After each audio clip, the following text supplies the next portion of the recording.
बिस्मिल्लाहिर्रहमानिर्रहीम। अस्सलाम वालेकुम नाज़रीन, आप यूट्यूब चैनल देख रहे हैं। मैं इमरान खान हूँ। नाज़रीन, अमेरिका में एक बहुत इंपॉर्टेंट वाकया पेश आया।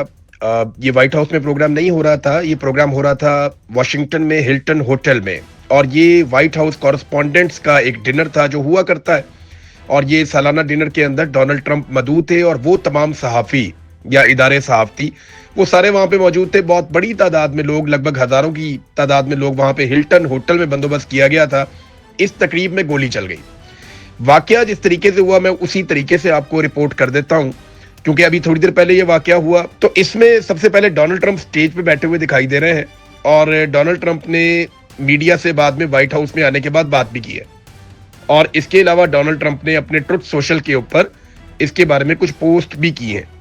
तो एक्चुअली डोनाल्ड ट्रंप बैठे हैं, एक शख्स आता है, वो आकर उनसे बात करता है, उनको एक पर्ची दिखाता है, और वो रूटीन की बातें कर रहे हैं कि अचानक से 6 गोलियां चलती है।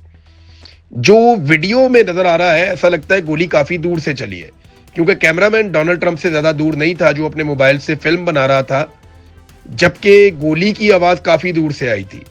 6 गोलियां चलती हैं, और डोनाल्ड ट्रंप ने बाद में बताया कि उसको ऐसा लगा जैसे कोई ट्रे गिरी है, बहुत जोरदार तरीके से। तकरीबात में बाद कोई ट्रे गिर जाती है, बर्तन गिर जाते हैं, तो बड़ी गंदी आवाज आती है। तो उसको लगा कि शायद ये हुआ, लेकिन थोड़ी देर में डोनाल्ड ट्रंप की सिक्योरिटी पहुंच जाती है। अब एक आदमी गिरफ्तार हुआ है वाशिंगटन हिल्टन होटल से। पहले इतला मिली कि एक आदमी मारा गया है, लेकिन बाद में पता चला कि एक बंदा गिरफ्तार हो गया है। उसके बारे में कुछ ज्यादा इतलात नहीं दी गई, अभी इन्वेस्टिगेट किया जाएगा। हो सकता है नेक्स्ट वीलॉग में या उसके बाद में आपको बताने के काबिल हो जाऊं कि एक्चुअली ये कौन आदमी था, इसके बारे में क्या इतलात आई है। लेकिन अब तक की जो इन्फॉर्मेशन है, एक बंदा गिरफ्तार हो गया, और इस बंदे ने गिरफ्तार होने से पहले एक पुलिस वाले पे गोली चलाई, बहुत क्लोज रेंज से। सीक्रेट सर्विस का एक आदमी था, और बुलेट प्रूफ जैकेट होने की वजह से वो बच गया, लेकिन जख्मी हुआ है। और एक बंदा गिरफ्तार हो गया है, बाकी तहकीकात इसकी जारी है। इस आदमी का बैकग्राउंड चेक किया जा रहा है। काश पटेल जो है उन्होंने भी बात की है, जो लॉ इन्फोर्समेंट है उन्होंने भी बात की डोनाल्ड ट्रंप के साथ खड़े होकर। व्हाइट हाउस में आने के बाद डोनाल्ड ट्रंप ने मीडिया से बातचीत की। उन्होंने कहा तकरीब हम दोबारा कर लेंगे, और 1 महीने के अंदर अंदर दोबारा हम सब इकट्ठे होंगे और इस तकरीब को करेंगे। ये एक बहुत बड़ा सिक्योरिटी ब्रीच है, क्योंकि बहुत सारी लेयर्स होती हैं डोनाल्ड ट्रंप की सिक्योरिटी की या अमेरिकी सदर की सिक्योरिटी की। वहां पे हथियारों का इतना करीब पहुंच जाना कि डोनाल्ड ट्रंप जहां बैठा है वहां पे शदीद आवाज आई फायरिंग की, वो कि बहुत करीब नहीं था, लेकिन कम से कम वो सिक्योरिटी के कुछ लेयर्स क्रॉस करके आगे आ गया था। अब इस वाकये के ऊपर अभी कुछ नहीं कहा जा सकता, लेकिन एक इंसिडेंट हुआ है। डोनाल्ड ट्रंप को फौरी तौर पर वहां से हटाया गया, रेस्क्यू किया गया, लटाया गया।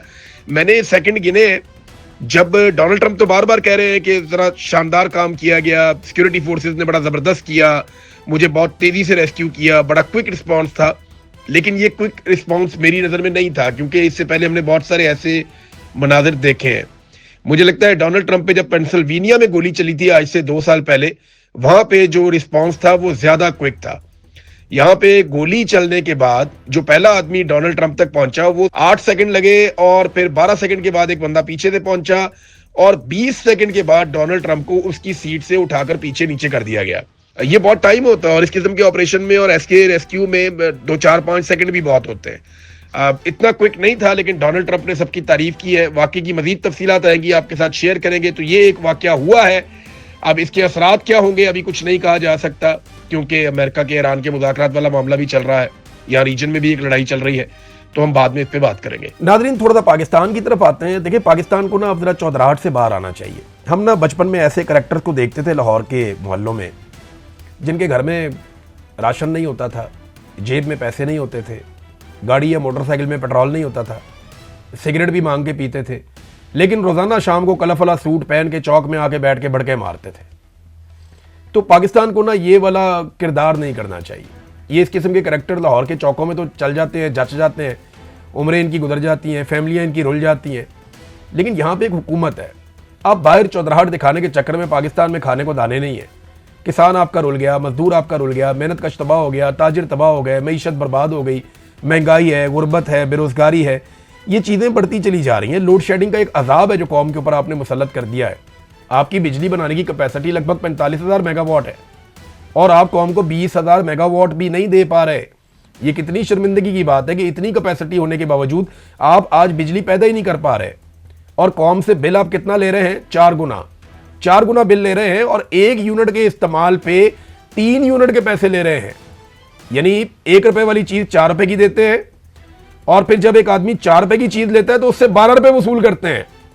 तो आप अंदाजा करें कि पाकिस्तानी जो है वो 1000% जो है वो ज्यादा पे कर रहे हैं, और इसके बावजूद उन्हें लोड शेडिंग मिल रही है। सूरज की रोशनी तक पे आपने टैक्स लगा दिया है। पाकिस्तान की तरफ तवज्जो दें, पाकिस्तान को आगे बढ़ने दें। अब जुमे वाले दिन जनाब कहते हैं पेट्रोल मजीद महंगा कर दिया जाएगा 50-55 रुपए। अगर IMF ने हमें रिलीफ ना दिया या IMF ने हमें इजाजत ना दी तो फिर पेट्रोल और महंगा कर देंगे, 50-55 रुपए की लेवी और लगा देंगे। भाई कौम को चूना लगा रहे हैं आप, लेवी नहीं लगा रहे। इतने का तो इमरान खान पेट्रोल नहीं बेचता था जितनी आप लेवी ले रहे हैं कौम से। और अभी ये जो कीमत बढ़ी है ना, मैं आपको फिर बता रहा हूं, ये कीमत पेट्रोल की नहीं बढ़ी, ये टैक्स बढ़ाया इन्होंने। टैक्स को बढ़ा के 80 रुपए से 107 रुपए कर दिया, 27 रुपए कीमत इन्होंने बढ़ा दी। अभी ये पेट्रोल को और डीजल को मजीद महंगा करेंगे, ये दावा किया जा रहा है। और ये वफाकी वजीर कर रहे हैं, कोई और नहीं कर रहा। वफाकी वजीर ने बैठ के, फेडरल गवर्नमेंट का हिस्सा है, उन्होंने बैठकर नेशनल टीवी के ऊपर ये बात की है। ये अली मलिक साहब ने, उन्होंने नेशनल टीवी पे बैठ के ये बात की है कि जनाब हमें जुमे वाले दिन अगर IMF नहीं मानता या हमारी दरखास्त रद्द करता है तो हमें मजीद पेट्रोल की कीमत बढ़ानी पड़ जाएगी, 50 रुपए या 55 रुपए और टैक्स लगाना पड़ जाएगा। मैंने आपको पहले बताया कि कोई भी हुकूमत जब उनके पास कोई माशी मंसूबा नहीं होता, जब उनके पास कैपेसिटी और कैपेबिलिटी नहीं होती कि वो मुल्क को चला सके, तो फिर उन्हें भारी टैक्स लगाने पड़ते हैं, कर्जे लेने पड़ते हैं। बिजली, गैस, पेट्रोल, ये चीज़ें और अशियाए ज़रूरत जो लोगों ने इस्तेमाल करनी है उनको महंगा करना पड़ता है। और जो ऐसे टैक्सेस जो बेचारे तनख्वाहदार तबके के ऊपर लगते हैं वो लगाए जाते हैं ताकि लोगों को नचोड़ के किसी तरह से खसारे को काबू किया जा सके। लेकिन खसारा इनसे अभी तक काबू नहीं हो रहा, अभी तक काबू नहीं हो रहा। इन्होंने सिर्फ अपोजिशन को काबू करना सीखा है, इन्होंने सिर्फ मुखालिफ आवाज़ों को कुचलना सीखा है, लोगों को मारना, उनके साथ जुल्म करना, उनके साथ जबर करना सीखा है। मुल्क नहीं इनसे चलेगा, ना इनसे कल मुल्क चला, ना इनसे आज मुल्क चल रहा है, ना इनसे आने वाले कल में मुल्क चलेगा। पाकिस्तानी अवाम के लिए सबसे बेहतर पता क्या है? वो फौरी तौर पे पाकिस्तान की मिलिट्री एस्टेब्लिशमेंट के हुकूमती फार्मूलों से जान छुड़ा लें और मिलिट्री एस्टेब्लिशमेंट के आगे हाथ जोड़ के या उनको हाथ से पकड़ के वापस बैरकों में छोड़ के आए कि खुदा का वास्ता मुल्क को सिविलियंस को चलाने दीजिए, जैसा कायदे आज़म मोहम्मद अली जिन्ना ने कहा था। इन्होंने सिर्फ अपोजिशन को काबू करना सीखा है, इन्होंने सिर्फ मुखालिफ आवाज़ों को कुचलना सीखा है, लोगों को मारना, उनके साथ जुल्म करना, उनके साथ जबर करना सीखा है। मुल्क नहीं इनसे चलेगा, ना इनसे कल मुल्क चला, ना इनसे आज मुल्क चल रहा है, ना इनसे आने वाले कल में मुल्क चलेगा। पाकिस्तानी अवाम के लिए सबसे बेहतर पता क्या है? वो फौरी तौर पे पाकिस्तान की मिलिट्री एस्टेब्लिशमेंट के हुकूमती फार्मूलों से जान छुड़ा लें और मिलिट्री एस्टेब्लिशमेंट के आगे हाथ जोड़ के या उनको हाथ से पकड़ के वापस बैरकों में छोड़ के आए कि खुदा का वास्ता मुल्क को सिविलियंस को चलाने दीजिए, जैसा कायदे आज़म मोहम्मद अली जिन्ना ने कहा था। अब तक के लिए इतना ही। अपना ख्याल रखिएगा, अपने इस चैनल का भी। अल्लाह हाफिज़।